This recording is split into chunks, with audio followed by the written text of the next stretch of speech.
Halo semuanya, Assalamualaikum warahmatullahi wabarakatuh. Ya, bertemu lagi ya dengan saya Ibu Cantik Parasati. Hari ini kita mata kuliah Planktonologi Laut, bener ya? Oke, benar. Jadi sebelum kita masuk ke pertemuan selanjutnya, saya ingin tahu dulu nih bagaimana kabar kalian. Apakah kalian semua sehat? Alhamdulillah. Ya, jadi semoga kalian semua sehat ya. Jadi dengan kalian sehat, kalian juga bisa mengikuti mata kuliah ini dengan baik. Jadi hari ini kita masuk ke dalam pertemuan 11. Saya melanjutkan dari pertemuan-pertemuan sebelumnya, dari dosen sebelumnya ya. Nah, hari ini kita akan masuk ke dalam materi teknik kultur plankton.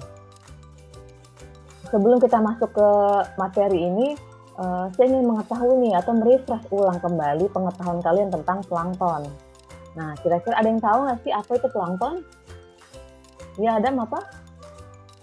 Wah, mantap. Oke, benar ya. Jadi plankton ini merupakan salah satu mikroorganisme yang hidup di perairan, di mana dia memiliki kemampuan renang yang sangat pasif, sehingga pergerakannya ini akan mengikuti arus. Jadi kalian bisa mengetahui makhluk yang sangat kecil yang kemampuan pergerakan itu sangat terbatas, ya. Jadi kalian semua sudah paham ya apa itu plankton. Jadi kita bisa lanjut ke materi hari ini, yaitu tentang teknik kultur plankton.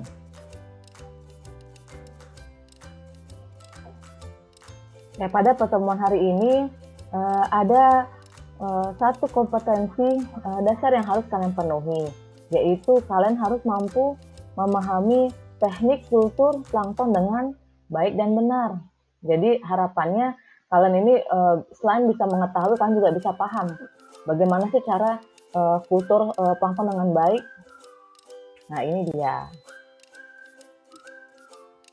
Nah, adapun juga indikator yang harus kalian penuhi dalam materi hari ini, yaitu tentang prinsip dasar kultivasi, macam-macam kultivasi, metode sterilisasi, teknik isolasi, pertumbuhan, dan analisis. Namun hari ini kita akan membahas mengenai prinsip dasar kultivasi dan bermacam-macam kultivasi. Oke, ini dia ya.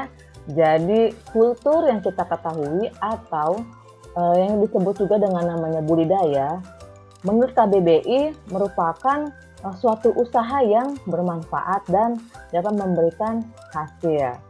Nah, jika kita ketahui lebih lanjut, definisi dari kultur itu sendiri merupakan suatu kegiatan yang terencana dalam pemeliharaan sumber daya hayati, di mana sumber daya hayati ini yang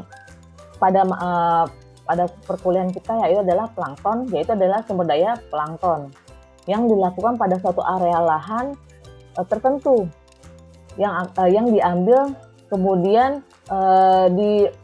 kita ambilkan manfaatnya.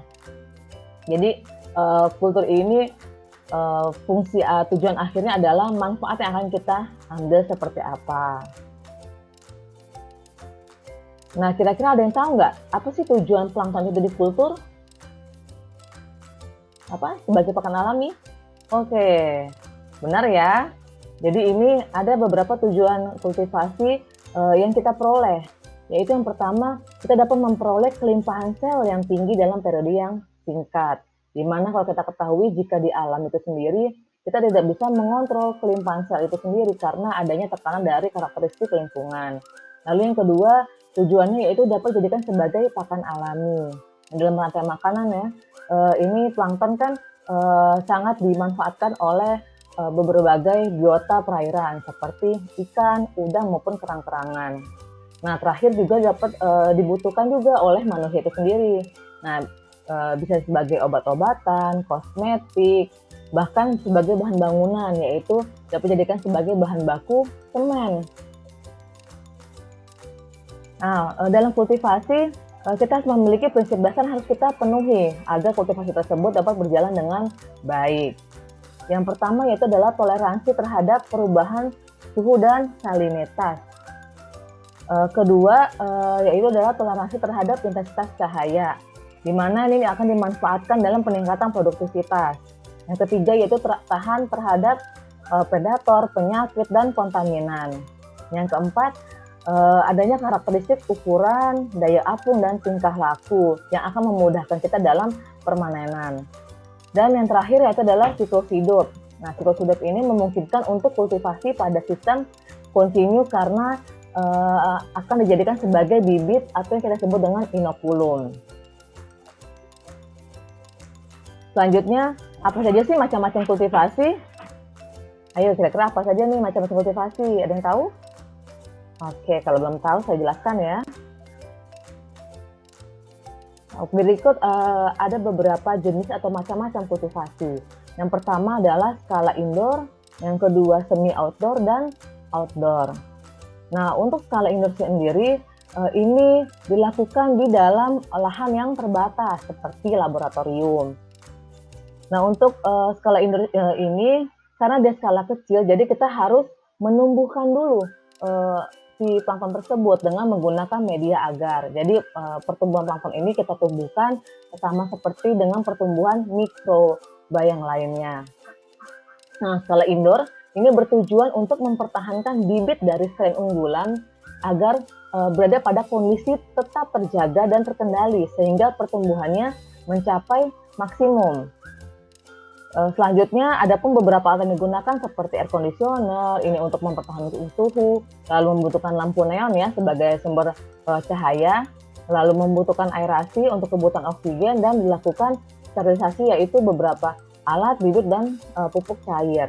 Nah, kemudian skala semi outdoor. Nah, skala semi outdoor ini dilakukan menggunakan akuarium tertutup dengan kondisi terkontrol di luar laboratorium. Jadi, kalau indoornya di laboratorium, kalau di semi outdoor memang berada di luar, tapi tetap terjaga cahaya mataharinya. Nah, dia juga menggunakan sinar UV untuk menghindari bakteri patogen.